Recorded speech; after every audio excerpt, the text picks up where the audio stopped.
What's up, everybody? First of all, I just want to give praise to the Most High for another day. You know what I'm saying? Every day that we open up our eyes, I feel like is a present and a gift from the Most High. So I just want to give honor and praise to the Most High for another day. And I hope everybody's having a pleasant morning, um, or AM, as I like to say. Um, I be getting on here. I'm not even gonna lie, I haven't even brushed my teeth or washed my face. But sometimes I be like just caught in the moment and I just really want to share with y'all, or my husband be want me to share because he feels like, what's the use of just me talking to him in our four walls, as they would say, and not being able to share with the world, some of the things that I be processing as I'm along or coming along on my wellness recovery. This is what wellness recovery looks like. I never knew what it looked like because I've never been able to get to this point. However, it looks like this. This is my own personal testimony or demonstration of what wellness recovery looks like after being discharged out of a mental facility. Um, me and my husband, we get up with the children. They up early. The oldest ones, they got to go to school. The youngest ones, they got to be cared for. You know, y'all know I got four children. And my husband, he has 12, 14, including the two that I have additionally. And it's a lot. It's a lot to the dynamic of family. Um, family, people say family is the first business. Um, and I think that's, um, I think it has its truth. But I think the first business for us is God. We're about God's business first, and then it's the family business. So, um, and what I mean by that is making God the core of the family. So that's very important to us. And I think that's the only reason why I'm able to get on here and to share my real life experiences with y'all, because I always keep that in mind.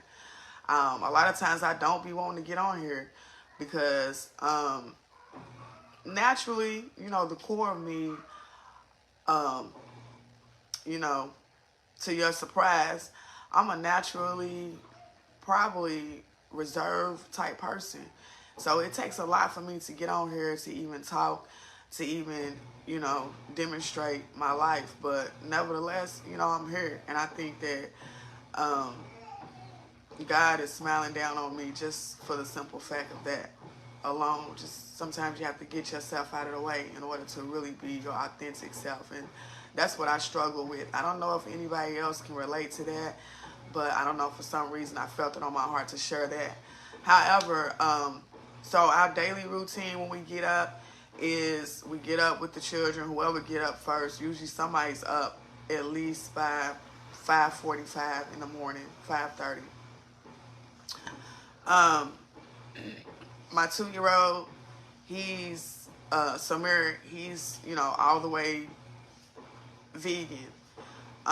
So he eats smoothies, so we have to make sure we have smoothies on deck at all time. All his fruits and vegetables and minerals and elements come from smoothies. So I like to drink a smoothie in the AM because I feel like it just, if I don't get no other nutrition throughout the day, I know that I got my first dosage in the AM. So my daughter and my son, they go to school, um, you know, and the baby, of course, we're caring for him around the clock. So pretty much everybody's schedule is pretty much geared around his schedule. For instance, when it's time for him to go to sleep, then it's quiet time. And, when he's up, then, everybody's lively. So stuff like that. But let me just get to the point of what I was really saying. So basically, I'm going through a situation at my school at FAU where I was battered and assaulted. My daughter was there at the time. She witnessed it. Um, and it was a very traumatic experience for me. I've been scared to go back to school ever since this incident happened. It happened on a lot that I always park in. And there's a building across the street from where I park at. It seems to be a lot of elderly people go to that building. I don't know if it's a building for alumni or what, but I know that a lot of elderly people go to that building. When I park there, I've been parking there ever since I've been going to school there. So I never really realized it until this semester, because it seems as if this semester where they've been mainly meeting at this building across the street from where I park at. So anyways, this particular day, my daughter had missed a school bus, and I was like, you know, forget it. You can just come to school with me, because my daughter's interested in going to FAU anyway. She loves the campus. I love the campus. Even, you know, despite everything that's going on, it really is a great school. I can't take that away from FAU. I just feel like, you know, this incident has really been critical in my learning ability to continue my higher education at FAU. Like, that's important to me. I went to BCTC some years ago, and I had got into the nursing program, the LPN program over there. I got all the way to the end, and I wasn't able to graduate. So, you know, ironically, I'm at a situation to where, like, I've been doing really, really well in, you know, higher education as far as college. I graduated from City College, Summa Cum Laude. I came to FAU. I've been maintaining at least a 3.0 GPA. Like, everything's been going good. But this particular day, it was raining really, really bad. It was like a flood warning watch. And so we were doing our normal routine. I got out the car, lot 15. We was, you know, hustling and bustling, trying to get to class, and getting out of the rain. And we were in the parking lot. We got out the car. We walking no more than like 5 seconds, 10 seconds, 20 feet from the car.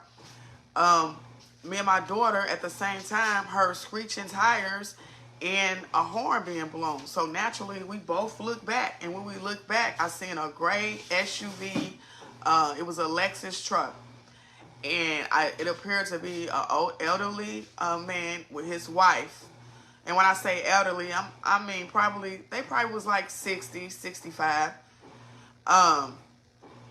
No more than 70. And, you know, he's making gestures like, get out of the way, move, move. And I'm thinking to myself, like, why are we in the parking lot as FAU? I'm a FAU student on FAU property, and someone is being belligerent in the parking lot when it's raining.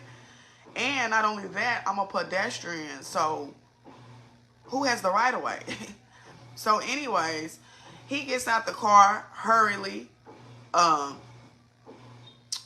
belligerent, and it's prepared that his wife, and I'm assuming it was his wife, she was on the passenger side, and she just kind of like, you know, scooched down in the seat like she was embarrassed. And so I wasn't going to say nothing initially, but then I'm like, he almost hit us. Like, no, that's unacceptable. So I'm like, sir, I don't know if you are aware, but, and I'm saying it just like this in a calmly manner, because I could have been, you know, say how you feel. I could have been angry. I could have been mad. I could have been all those things, but I wasn't. I was calm, and I was like, sir, you know, we are pedestrians. I don't know if you are familiar with the policies around here at FAU, but the pedestrians have the right of way, and it's raining, and you almost hit us. Like, you need to slow down. And he was like, you know, he's like, you know who I am? And he's raising like a foreign object in my face. Now, at this point, he's walked up to us. He's waving what appears could be an umbrella, but I'm not really for sure because it was covered up.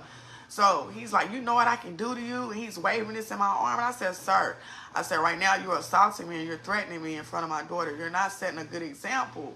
I said, you should be, you know, behaving a little different, but you're not setting a good example right now. You're a senior.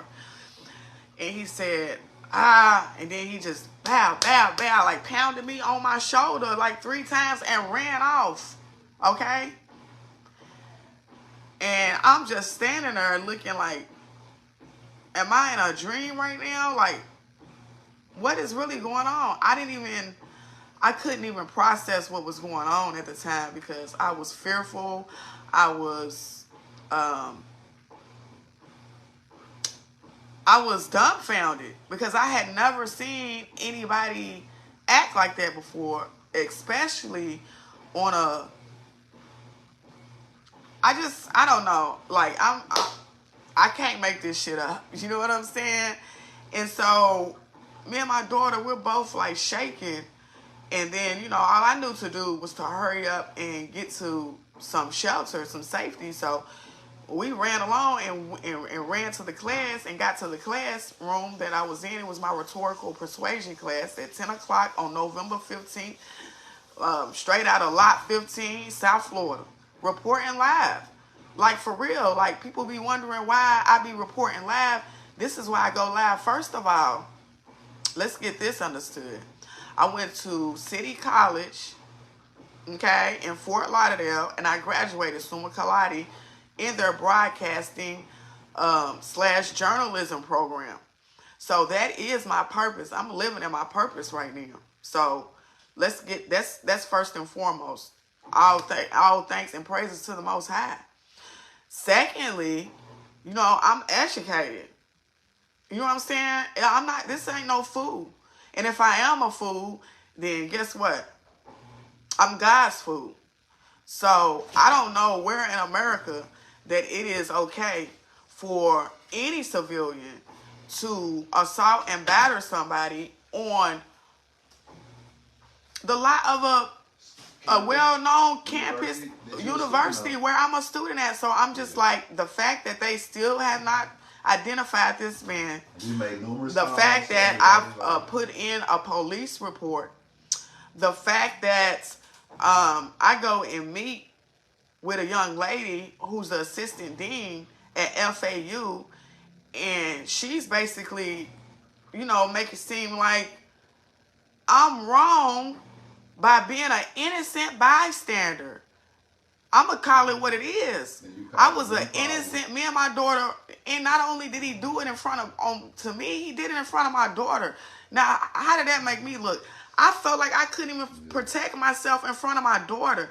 And you know what my daughter said when we had a dialogue about it? Because I had to have dialogue with my daughter about it because she was there. Nobody was expecting that. You know what I'm saying? And nobody should even have to deal with that. Now, here I am, a junior / senior at FAU, and I'm scared to go back to school to complete my purpose. And FAU should have cameras in that parking lot. And they saying that they didn't have cameras. And what they're really going to say is they're not responsible because... And basically, they're trying to take the responsibility off of themselves. By saying that he's not, they're not responsible for his actions. Hey, Brooke. But if it comes out, hey everybody, if it comes out that they are responsible for his actions because he's an alumni and he was there on campus doing some type of conference with his wife or whatever they was doing. Thank you, Amir. I appreciate you, cuz. Thank you. It's kind of hard to separate praying that. For real. So basically, what we try to do is just keep it real. And you know, a lot of people like, you know, don't do all the realness. But if we don't do real, we're not going to do what God told us to do. So we're not going to do that. So we're going to do what God told us to do. We're going to keep it real. Hey, Lanisha. FAU seems to think thank you, baby. That appreciate in a court, they could beat it because of that was that man's actions. But my thing is, my wife was in a special program because and this is not the first time I've been discriminated against. That's discrimination. Speak about that. I'm gonna call a spade because here's the thing: people try to make it seem people always try to dissect a issue all the way down to colorism. All the way down to racism, all the way down to a color factor. And it has nothing to do with black. This has nothing to do with white. This has nothing to do with anything outside of me being discriminated against at an institution that I pay to go to. Okay? So if this can happen to me, then it can happen to anybody. So there was another incident where I am involved in the student accessibility services at my school due to my PTSD and my anxiety disorder. And now I got to turn in my paper for the postpartum depression. So anyways, right now I have to take a medical leave per my doctor's request. Okay? Because this is a lot on one person.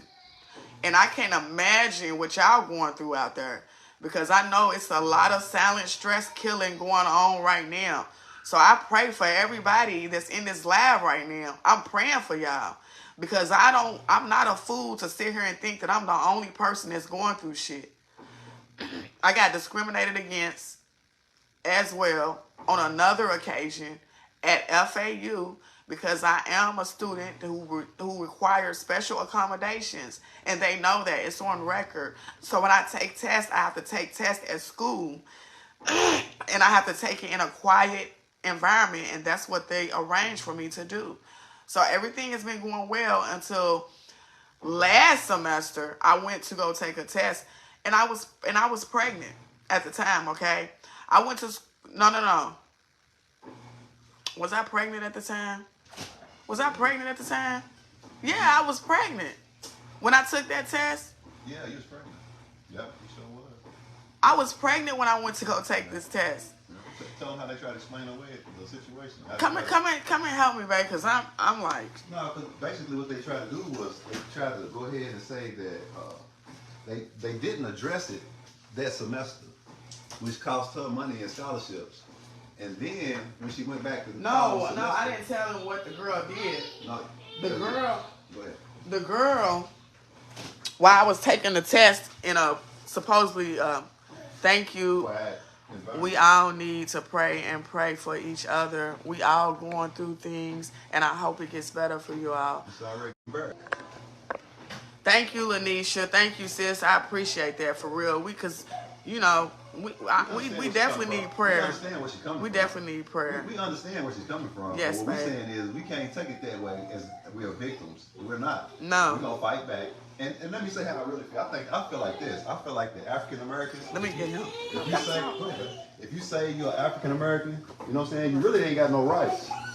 Like for real. So that's the main reason why white people treat us the way they do.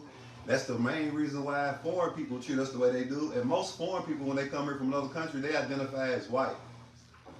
On their license, on their birth certificate, on whatever they get to be a citizen or work here or be here, they identify as white. Because white and black are statuses. But we seem to think that we're black, so as black people, we get the black status. So thus, you get the angry black woman, and you get the belligerent, non-productive, lazy black male. That's what they think of us. For real, it doesn't matter if you got a PhD, a doctorate, it doesn't matter what you obtained or actually work for. Even if you just work a regular job and work hard, it doesn't matter. They see us all the same. Now, I'm not gonna take that and lay down and be a victim of that. You know what I'm saying? What I'm gonna do is I'm gonna challenge it. I'm always going to challenge it, because if I live in fear, fear grips you. Fear keeps secrets. Fear makes you non-productive. And for real, you can say you have a relationship with the Most High all you want to, but if you're living in fear, how can you? So yeah, we definitely all need prayer. Prayer is actually faith in motion. Put it in the work. You got to put the work in to overcome fear. Fear is just not something that's going to fade away, because it's there for a purpose. It's not there to paralyze you. It's there to really propel you and push you towards doing what your purpose is. Now, when I say that blacks don't have no rights, you know what I'm saying, you can see that clearly.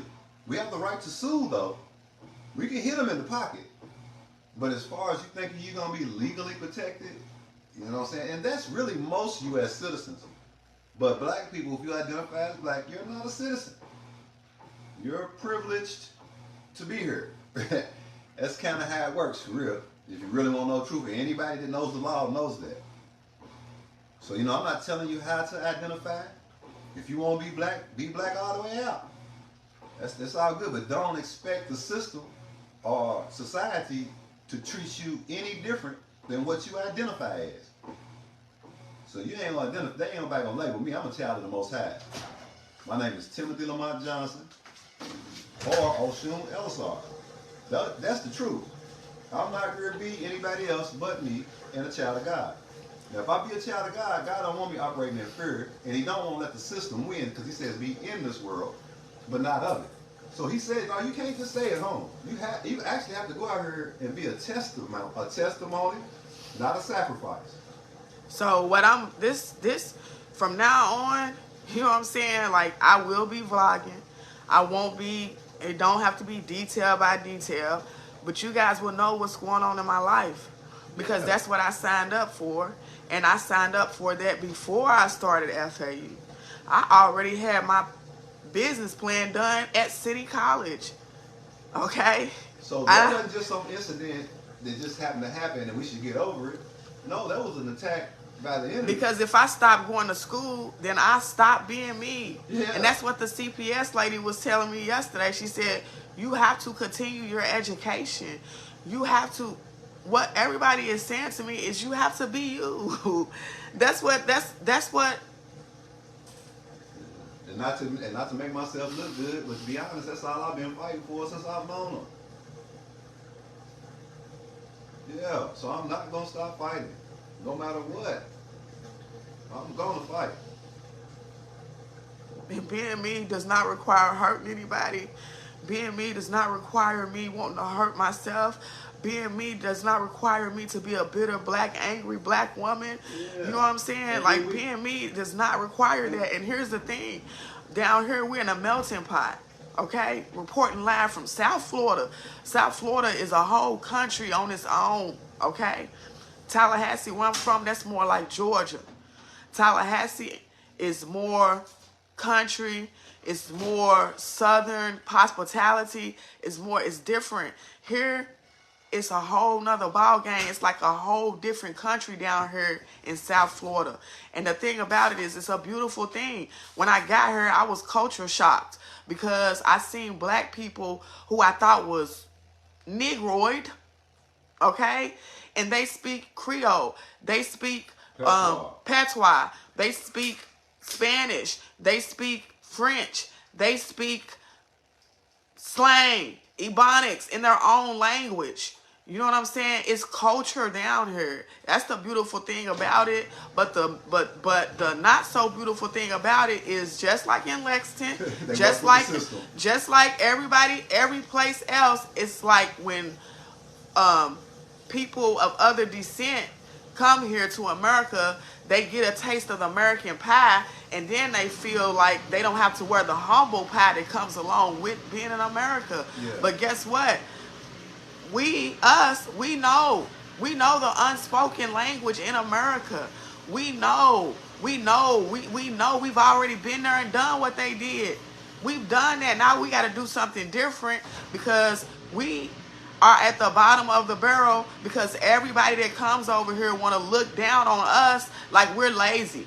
Yeah, I said that where he was down, but let me say this too. The bigger point is that if you identify as black in this country, you don't have no rights. Those people who come here, I don't care if they're blacker than you, they identify as white. Being white. They identify as white on their. Being white is a status. Man. It is a status, and I was trying to explain that to somebody in the thing. Well, check this out. Here's the main thing. Like, I've heard this said, even for myself, before I even met some girls, that if you point the finger, you got three pointing right back at you. That's true. So here's the thing. Anybody that we've talked about, we ain't talk about you out of the blue. This was part of her story. So she pointed the finger. She got three pointing back at her, but the main thing is she got a thumbs up. When you do that, when you point the finger, your thumbs up. She got God, and God told her to tell her truth. So if you are offended By her telling her truth, imagine how she felt with 3 more pointed back at her. So let's not take the high road and say you spread all the business, this, that, and the third, because it ain't no business. We don't keep secrets. Ain't no secrets. And your husband don't got no secrets, and his family don't got no secrets. It's all on the shit. And the 3 that's pointing back at me is Amir, Ramir, and Samir. You feel me? I didn't put Amira in there intentionally because Amira is a part of me, for one. But for 2, Amira's 12 years old, and Amira is making 12-year-old decisions. And just like I tell all my children, when you turn 12, you are accountable for your sins. So I didn't put Amira in there for that reason alone, because Amira is a very, very beautiful individual, and I tell her that every single day. Absolutely. But at the same time, Amira has always had a certain drive, and I promote her in that drive. So I'm not discriminating against my child, but I left her out on intentionally, because when you're 12, you're responsible for your own sins. God said he even judged children by their heart. You see what I'm saying? And for the Christians out there, I love y'all. Thank y'all for spreading the gospel. But some of these Christians I just can't relate to, because they feel like God died for your sins, and then you can just wave the fucking, excuse my language, wave the word in people's face just to get out of stuff. Yeah. And you know what I'm saying? And I'm just like, okay, what about after that God died for our sins? After Jesus died for our sins, then What's next? You see what I'm saying? She asked me that question earlier. That's why I told her to go ahead and go live and talk about what was going on. Because at the end of the day, God has a lot of words. And the only way these words are going to be any benefit to us and our children, is if we live by the word. That's what I say. I say that your body is the temple, and when you go to church, that's fellowshipping. But let me tell you something. You can fellowship at your house. You can fellowship in your car. You can fellowship on your job. You can fellowship in the bathroom. You can fellowship in the shower. But the most important thing is your relationship, and the only way you can do that is through your walk and your talk and your purpose. And that's it. And everything else, I don't know about. I don't know if Jesus was black. I don't know if Jesus was white. I don't know if Jesus is going to come back and get us. But I know one thing, it's revelation. And revelation is after Jesus died for our sin, now what? Yeah. You get judged. And what is sin? You get judged. And when I was talking about my story, that's not me judging them. That's me telling my story. That's me practicing the principles of God's law. That's me reflecting on my life. That's me being real with myself. So if I can't be real with myself, I can't be real with nobody else. And this is what's hard for me to get on here and talk to you guys about how I feel, because everybody want to put a crazy behind it. You know what I'm saying? Yeah, and it's like, no. The outcome, no. The overall outcome, really, I'm going to say this way. Most people are watching this because they're driven by curiosity. You know what I'm saying? And a lot of people don't realize that God's really actually working in their lives. They'll see it later. They'll understand it later. But people really want to know what's going on because they want to do it. They actually want to live the way that we're living. They don't want to go through the rough part, but they want to experience it. Now, see, that's what sin is. Sin is experience. And when that experience is revealed to you that it is no longer healthy for you and for the people around you, you're supposed to make a change, and you're not going to do it keeping secrets. Okay, so for instance, okay, sometimes I get on my husband about the women down here in South Florida. Okay, and sometimes I might project, because even before my husband got down here, I felt different. You know what I'm saying? I'm going to keep it real. I felt different from the women that was down here, because most of the women, first of all, a part of the culture down here is you got to have your nails done. My nails is not done. It might be some ash in the crack. Okay? First of all, you got to get your hair done. My shit is not done. I'm just saying, like, these are unwritten rules down here in Florida. I'm telling you, if you don't got your hair done, if you don't got your nails done, even the dudes looking at you funny. You know what I'm saying? For real. That's and it was like, I think that I was dealing with some confidence issues, because in Lexington, I had got accustomed to being viewed a certain way. I was hosting stuff in Lexington. I was well known in Lexington. Like I was like, and even in Tallahassee. But it was a challenge for me to come down here because I was like a tadpole in the ocean. Okay? It's so many different beautiful women to look at down here. So many. And probably they got it going on. Me, I drive a 2006 Toyota Camry. And you got it going on. You know what I'm saying? And and you got it going on. I whipped that Yeah, like it's a brand new, like it's a 2025 spaceship BMW. Yeah, and you look good doing it. Back. You hear me? It's called being humble. Yeah. My toes ain't done. Sure. My nails ain't done. My hair ain't done. Yeah, it is. Your hair is beautiful. God, And I still got a husband. God made your hair beautiful that way. So But your hair is done. We ain't gonna, you told me your nails ain't done, but your hair is done because that's who God made you to be. I didn't have locks until I got married with my husband.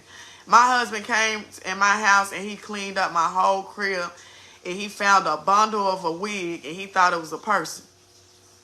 He didn't know who to marry.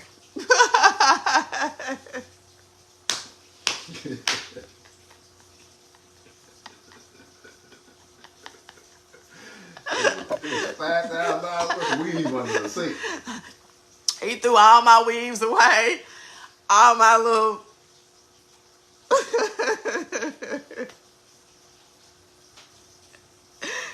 But Dr. Miles Monroe, he said something. He said the man who loves you, who is your husband, he's going to have a depiction of a woman in his head. You know what I'm saying? And she's the perfect woman to him. All right? Well, guess what? I'm perfect. And on that note, I'm about to get off of here. Remember, optimal health is wealth. But you got anything else to say? No, I just want to reiterate it one more time. Take a really good look back into your family history and find out who your grandmama, find out who your people are. Cause that's what I'm doing. What I'm saying, like for real, because see what's happening right now in America. Just to keep it real short and simple. What's happening in America is this is an elimination of the people who really actually belong here. And not only that, they make it seem like it's not a lot of men out here for the women and stuff. It is plenty of men out here. I don't know what statistics and census they going off of, but it's men galore. That's okay, and I'm gonna say this, you know, because it's single. All my single ladies, all my single ladies, all my single ladies. Put your hands up. I got my rings. They in the house. You know what I'm saying? I'm at home with my man, so I don't have to have my ring on in the crib. You know what I'm saying? I love this man. My shit stay on like a motherfucking. And it better stay on. For a handcuffs. Hey, but look though, for real though, let me finish this though, for real, because this is serious. All y'all who paying attention, who really trying to learn something, or trying to see what's gonna happen, I'm gonna show you what's gonna happen for you. Take a look. Go look back into your past. Like, go talk to your grandmama, great auntie, somebody. Find out, like, what Indian, that's what they call it, Indian tribe you from. Because I'm telling you right now, if you keep identifying as black, you're going to be up out of here. For real, though. See, what God was making us do was actually tell the truth. You see what I'm saying? Because we was like, man, we done told y'all so many Listen, but I'm not going to lie. Y'all keep playing. I love my brown skin. Yeah, because I am black and I'm proud. When I heard James Brown, I'm still black and I'm proud. But if you black anything, you Blackfoot, which is a Aboriginal I know these tribe, feet is black as hell. Which is an Aboriginal tribe. Listen, with the crusty pinky toe. Who think that it's okay to be African American? When you get your back pushed up against the wall, don't say I didn't tell you, because you could easily go find out where you from or what tribe you from. So basically, and do something different. Find out who you are. Yeah, find out who you are. You know what I'm saying? Because I'm finding out who I am. I'm about to take a trip. And it's going to be a voyage. I haven't named it yet. What kind of fantastic voyage? I don't know. We gonna kick it without Chugu. Anyways, you can kick it all you want to. You can kick it while we here. Kick. No. I ruined the dance for us. Let me. All my single ladies. the single ladies, put your hands up. But guess who said we was gonna have fun while y'all was gone? America. I know. He named every day. He said they will be gone for 4 days. We're gonna go to the beach. We're going to Boomers. We're going to this and we're going to that. He already got it in his mind. Cause that made me feel really proud. He loves you. No, man. that's what I was saying. It made me feel really proud because I really want him to be able to go see his dad. You know what I'm saying? But he wants to go, but he wants to go. But he said, "This man, if that ain't what's happening, yeah, come on, Tim, we gonna kick it. Yeah, we gonna kick it." All the single ladies, put your hands up, What you got your hands up for? Oh, why not? Shit, you can be a single lady. I'm gonna be a single lady. I'm talking about it's single. I'm telling the single ladies, it's men out here. I'm just playing with you. That's all. And if not, get you a pen pal. I know it's right. All right, I love y'all. Let me get out of here. Take my meds. I can't wait till I do my 70. Oh yeah, and my husband got to go get help. Now he got to go to a 72-hour hold, and he got to go to neurobehavioral hospitals. If I'm crazy, we all crazy. Anyways, after my health is wealth, I'm in the well recovery process of it all. He's on the other end. Whatever. Peace. After my health is wealth.